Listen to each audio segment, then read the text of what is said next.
Perkenalkan, nama saya Nova Maulida dari kelas RA4 Manajemen NIM 6120 1230119.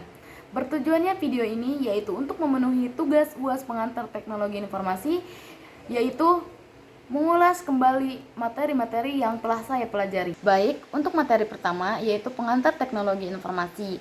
Pengantar teknologi informasi adalah subjek yang mempelajari konsep, dasar, dan aplikasi teknologi informasi dalam berbagai disiplin, termasuk bisnis dan organisasi.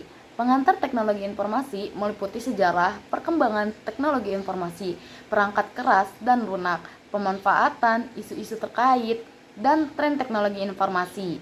Ada beberapa poin definisi teknologi informasi. Yang pertama dunia digital, yang kedua perkembangan teknologi, dan yang ketiga adalah pendukung efisiensi. Selanjutnya, ada beberapa poin sejarah dari teknologi informasi. Yang pertama, mulai dari mesin hitung, yang kedua zaman komputer, yang ketiga internet dan era digital. Penggunaan teknologi informasi dalam kehidupan sehari-hari bisa untuk berkomunikasi, hiburan, dan belanja. Selanjutnya, peran teknologi informasi dalam bisnis. Yang pertama, kolaborasi. Yang kedua, pemasaran dan penjualan. Yang ketiga, pengambilan keputusan. Selanjutnya, tantangan dalam implementasi teknologi informasi. Yang pertama, keselarasan teknologi dan proses. Yang kedua, sumber daya dan kompetensi. Selanjutnya, keuntungan dan manfaat teknologi informasi. Yang pertama, automasi dan efisiensi. Yang kedua, akses ke informasi. Yang ketiga, komunikasi global. Selanjutnya, masa depan teknologi informasi. Yang pertama, kecerdasan buatan. Yang kedua, komputasi kuantum. Yang ketiga, realitas virtual. Materi kedua yaitu sejarah perkembangan komputer. Pengertian dan definisi komputer adalah alat elektronik yang dapat menerima, menyimpan, mengolah, dan memberikan informasi secara otomatis. Komputer telah mengubah dunia dengan kecepatan dan kemampuannya. Komputer analog, sebuah era komputer beroperasi berdasarkan kontinuitas nilai-nilai menggunakan sirkuit analog untuk mewakili data. Mereka sangat penting dalam pengaturan ilmiah dan militer. Komputer mekanik, komputer yang menggunakan perpindahan fisik atau mesin untuk melakukan perhitungan. Contohnya adalah mesin hitung Babbage, menyumbangkan kontribusi penting bagi perkembangan teknologi komputer. Ada beberapa poin dari generasi komputer pertama, yaitu yang pertama komputer tabung vakum, yang kedua programmer Bell Ratner, yang ketiga Univac I. Selanjutnya ada generasi komputer kedua, yang pertama transistor, yang kedua kartu ponsel, dan yang ketiga komputer arsitektur pipa. Selanjutnya, generasi komputer ketiga, yang pertama sirkuit terpadu, yang kedua sistem operasi, yang ketiga personal komputer, dan yang keempat mouse. Selanjutnya, generasi komputer keempat, yang pertama perkembangan jaringan, yang kedua teknologi bergerak, dan yang ketiga computing yang cepat. Selanjutnya, materi ketiga, dasar-dasar perangkat keras. Perangkat keras adalah bagian fisik dari komputer, sistem komputer yang bisa disentuh dan dilihat secara langsung. Dasar-dasar perangkat keras mencakup komponen-komponen utama yang membentuk sistem komputer dan bagaimana mereka berinteraksi satu sama lain. Dasar-dasar perangkat keras, mekanisme kerja komputer. Yang pertama, kerja komputer. Yang kedua, bit, byte, dan buzzword. Yang ketiga, inti dari komputer. Yang keempat, memori komputer. Selanjutnya, dasar-dasar perangkat keras, alat input dan output. Yang pertama, keyboard. Yang kedua, monitor. Yang ketiga, printer. Dan yang keempat, mouse. Dasar-dasar perangkat keras, alat penyimpanan hard. Yang pertama, hard drive. Yang kedua, solid state drive. Yang ketiga, flash drive. Dasar-dasar perangkat keras, alat komputer. Yang pertama komponen, yang kedua sistem operasi, dan yang terakhir yaitu perkembangan. Materi keempat yaitu konsep program dan sistem software.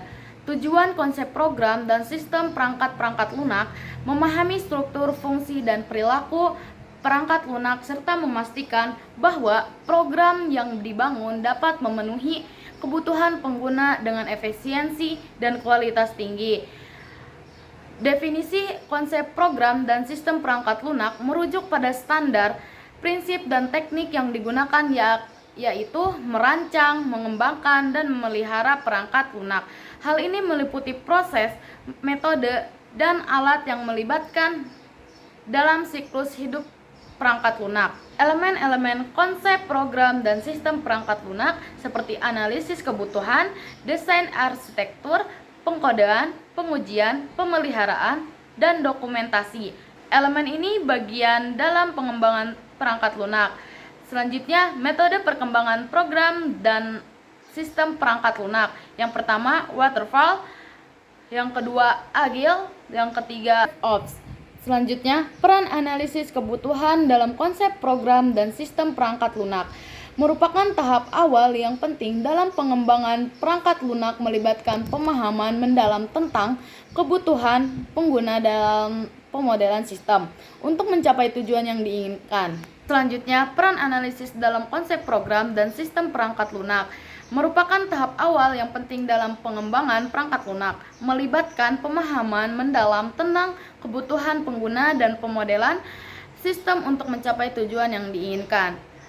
Dalam mengimplementasikan konsep program dan sistem perangkat lunak, yang pertama, kompleksitas, yang kedua, perubahan kebutuhan, yang ketiga, kualitas dan keamanan. Keunggulan dan manfaat pengguna konsep program dan sistem perangkat lunak, yang pertama, produktivitas tinggi, yang kedua, kualitas unggul, yang ketiga, peningkatan keamanan, dan yang terakhir, peningkatan keandalan. Selanjutnya, materi kelima yaitu mengenal proses kata sampai dengan paperless publishing. Alat kerja dan fitur Word yang mempermudah pengolahan kata. Yang pertama, fitur kolaborasi. Yang kedua, tools kolaborasi. Yang ketiga, spelling penyuntingan PDF. Dan yang keempat, Word Art dan Insert Media. Sejarah desktop publishing. Yang pertama, 1980S. Yang kedua 1990S, yang ketiga sekarang. Selanjutnya, Spearset sebagai alat pengolah data. Yang pertama, laporan keuangan. Yang kedua, perencanaan fitness. Yang ketiga, perencanaan proyek. Software statistik. Yang pertama, SPSS. Yang kedua, Microsoft Excel. Yang ketiga, SAS. Selanjutnya, statistik dan data analisis. Yang pertama, analisis deskriptif. Yang kedua, uji hipotesis. Yang ketiga, analisis variasi ANOVA. Selanjutnya, visualisasi ilmiah. Yang pertama, astronomi. Yang kedua, kedokteran. Yang ketiga, genetika. Selanjutnya, perhitungan risiko dalam paperless publishing. Paperless publishing memiliki keuntungan dalam hal keamanan sistem, rendahnya biaya produksi, dan keuntungan lingkungan dengan mengurangi penggunaan kertas dan pencetakan berlebihan. Selanjutnya, materi ke-6 yaitu apresiasi grafik, hipermedia, dan multimedia dalam presentasi. Pengertian grafik digunakan sebagai representasi visual yang efektif dalam penyampaian data dan informasi dengan cara yang menarik dan mudah dipahami. Mereka membantu meningkatkan pemahaman, daya ingat, dan minat materi presentasi. Selanjutnya, pengertian hipermedia. Hipermedia mengacu pada penggunaan teks, gambar, suara, dan media lain yang berhubungan secara non-linear dalam presentasi. Pengertian hipermedia mengacu pada menggunakan teks, gambar, suara, dan media lain yang berhubungan secara non-linear dalam presentasi. Mereka memberikan interaktivitas dan engagement yang lebih tinggi, memungkinkan audiens untuk berpartisipasi untuk mengeksplorasi materi presentasi. Pengertian multimedia menggabungkan berbagai media seperti teks, gambar, suara, dan video dalam presentasi. Mereka membantu menyampaikan informasi yang lebih komprehensif, memungkinkan interaksi audiens, dan mengekspresikan kreativitas dengan animasi dan efek visual. Selanjutnya, materi ke-7 yaitu manfaat database dan pengimplikasiannya. Pengertian database adalah kumpulan data struktur yang disimpan secara sistematis. Ini mencakup entitas atribut, dan relasi antara entitas. Database memungkinkan pengguna untuk menyimpan, mengelola, dan mengambil informasi dengan mudah dan cepat, meningkatkan efisiensi dan akurat bisnis. Manfaat penggunaan database: yang pertama, penyimpanan efisien; yang kedua, akses mudah; yang ketiga, pemeliharaan data; dan yang terakhir yaitu analisis data. Selanjutnya materi ke-8 yaitu pengantar jaringan komputer dan telekomunikasi. Jaringan komputer adalah sistem yang menghubungkan komputer-komputer dan perangkat lainnya untuk berbagi data, informasi, dan sumber daya secara elektronik. Jaringan komputer dapat berupa jaringan lokal (LAN), jaringan area (WAN), jaringan nirkabel, Wi-Fi, dan lain-lain. Selanjutnya ada beberapa poin basic of computer networking. Yang pertama, local area network (LAN), yang kedua wide area network (WAN), yang ketiga network protocol. Selanjutnya the power of email. Yang pertama, efficient communication, yang kedua enhanced collaboration, yang ketiga global connectivity. Selanjutnya teleconferencing, breaking barriers. Yang pertama, virtual meeting; yang kedua, video conferencing; yang ketiga, webinar. Selanjutnya, intense message connecting in real time.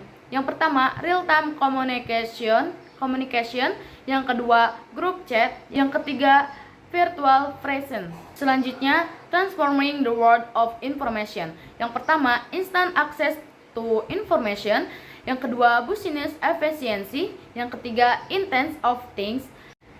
Selanjutnya, conclusion. Yang pertama, handle possible tense; yang kedua, connecting the world; yang ketiga, the future of networking. Selanjutnya materi yang ke-9 yaitu memahami infrastruktur data dan informasi. Infrastruktur teknologi informasi adalah fondasi teknologi yang mendukung segala aktivitas digital suatu perusahaan. Ini mencakup berbagai komponen hardware, software, jaringan, dan fasilitas yang diperlukan untuk menjalani aplikasi, sistem, serta mengelola data bisnis dan aktivitas sehari-hari. Infrastruktur teknologi informasi sangat penting dalam memfasilitasi pengelolaan informasi, transfer data, serta memberikan akses pada layanan dan aplikasi yang diperlukan dalam operasional bisnis. Selanjutnya, ada beberapa poin dari definisi dan konsep dasar infrastruktur data. Yang pertama, basis data; yang kedua, konektivitas; yang ketiga, server dan penyimpanan. Selanjutnya, komponen utama infrastruktur data. Yang pertama, perangkat keras; yang kedua, perangkat lunak; yang ketiga, sumber data; dan yang terakhir yaitu proses dan alur kerja. Selanjutnya, peran infrastruktur data dalam organisasi. Infrastruktur data memegang peranan tinggi dalam organisasi modern. Ia bertindak sebagai tulang punggung yang menghubungkan berbagai sistem. Manfaat infrastruktur data yang efektif: yang pertama, peningkatan efisiensi; yang kedua, pengambilan keputusan yang lebih baik; yang ketiga, inovasi dan pengembangan produk. Selanjutnya, tantangan dalam membangun infrastruktur data. Yang pertama, komplektivitas; yang kedua, keamanan dan privasi; yang ketiga, sumber daya terbatas; yang keempat, perubahan teknologi. Selanjutnya, teknologi pendukung infrastruktur data. Yang pertama, database dan sistem penyimpanan; yang kedua, jaringan dan konektivitas; yang ketiga, analitik dan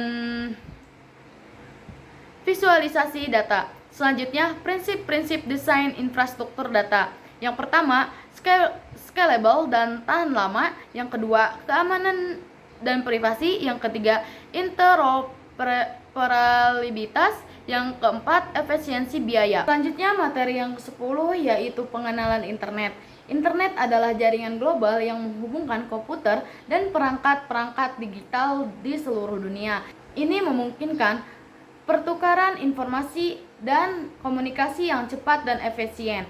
Selanjutnya, awal mula internet. Yang pertama, kelahiran ARPANET; yang kedua, perkembangan protokol; yang ketiga, lahirnya WWW. Selanjutnya, perkembangan teknologi internet. Yang pertama, kecepatan transmisi data-data. Yang kedua, perangkat terhubung. Yang ketiga, komputasi awam. Selanjutnya, dampak internet terhadap kehidupan manusia. Yang pertama, akses informasi global. Yang kedua, komunikasi instan. Yang ketiga, peluang bisnis yang baru. Yang keempat, terbukanya akses pendidikan. Selanjutnya, perubahan gaya hidup akibat internet. Yang pertama, gaya hidup digital. Yang kedua, sumber informasi utama. Yang ketiga, kehadiran online. Yang keempat, ketergantungan teknologi. Selanjutnya, tantangan dan isu terkait internet. Yang pertama, privasi dan keamanan. Kedua, konten berbahaya. Ketiga, kesenjangan digital. Selanjutnya, masa depan internet. Yang pertama, teknologi 5G.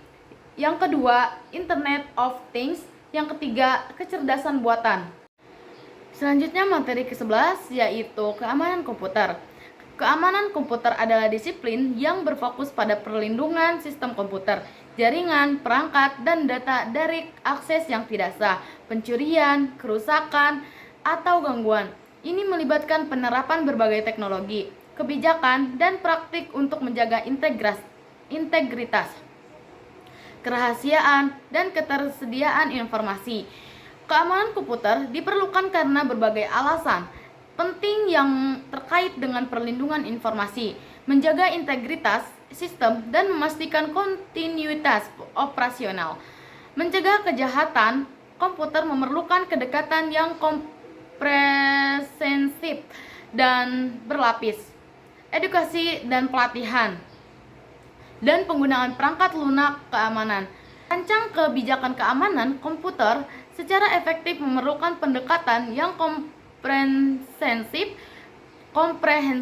dan melibatkan berbagai langkah untuk memastikan bahwa kebijakan tersebut sesuai dengan kebutuhan organisasi, sudah dipahami oleh semua anggota, dan dapat diimplementasikan dengan efektif. Merancang kebijakan keamanan komputer secara efektif memerlukan pendekatan komprehensif dan melibatkan berbagai langkah untuk memastikan bahwa kebijakan tersebut sesuai dengan kebutuhan organisasi, mudah dipahami oleh semua anggota, dan dapat diimplementasikan dengan efektif. Selanjutnya, materi yang ke-12 yaitu e-business, electronic business, dan e-commerce, electronic e-commerce. E-business, electronic business, dan e-commerce, electronic commerce adalah konsep yang terkait dengan penggunaan teknologi informasi dan komunikasi untuk menjalankan aktivitas bisnis dan transaksi komersial. Meskipun sering digunakan secara bergantian, keduanya memiliki perbedaan yang penting. Yang pertama, e-business memiliki beberapa poin, yaitu yang pertama, manajemen rantai pasokan supply chain management. Yang kedua, manajemen hubungan pelanggan. Yang ketiga, e-procurement. Yang keempat, enterprise resource planning. Yang kelima, e-learning. Yang keenam, komunikasi internal dan kolaborasi. Selanjutnya, e-commerce. Yang pertama, toko online. Yang kedua, marketplace.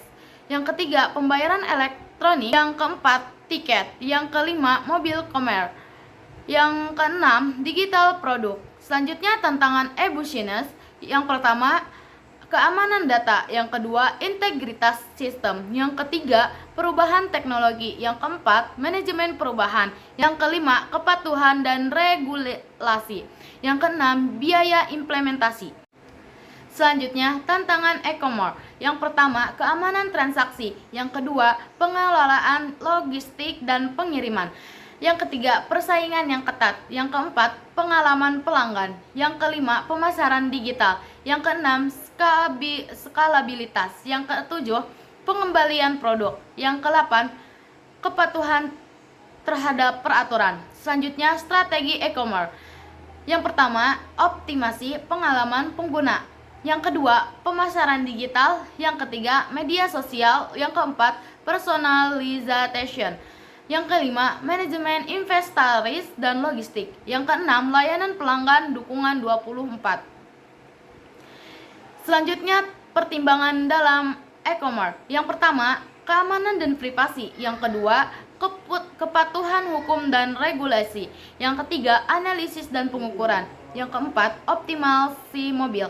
Yang kelima, diversifikasi produk. Yang keenam, sustainability. Selanjutnya, materi yang ke-13 yaitu perancangan sistem. Perancangan sistem adalah proses merancang dan menentukan spesifikasi dari suatu sistem yang akan dibangun atau diubah dengan tujuan untuk memenuhi kebutuhan dan tujuan tertentu. Proses ini mencakup berbagai langkah yang diperlukan untuk memahami, mengembangkan, dan mendokumentasikan kebutuhan serta solusi yang akan diimplementasikan dalam sistem. Selanjutnya, langkah-langkah membuat program perencanaan. Yang pertama, spesifikasi kebutuhan. Yang kedua, teknologi. Yang kedua, pemilihan teknologi. Yang ketiga, desain program. Yang keempat, pengkodean. Yang kelima, komentar dan dokumentasi. Yang keenam, pengujian. Yang ketujuh, debugging. 8, dokumentasi. Dan yang terakhir, pemeliharaan. Selanjutnya, langkah-langkah membuat program. Yang pertama, perencanaan. 2, desain program. 3, pengkodean. 4, pengujian. 5, debugging. 6, dokumentasi. Dan yang terakhir, pemeliharaan. Baik, itulah materi yang saya pelajari selama semester 2. Kurang dan lebihnya mohon maaf. Assalamualaikum warahmatullahi wabarakatuh.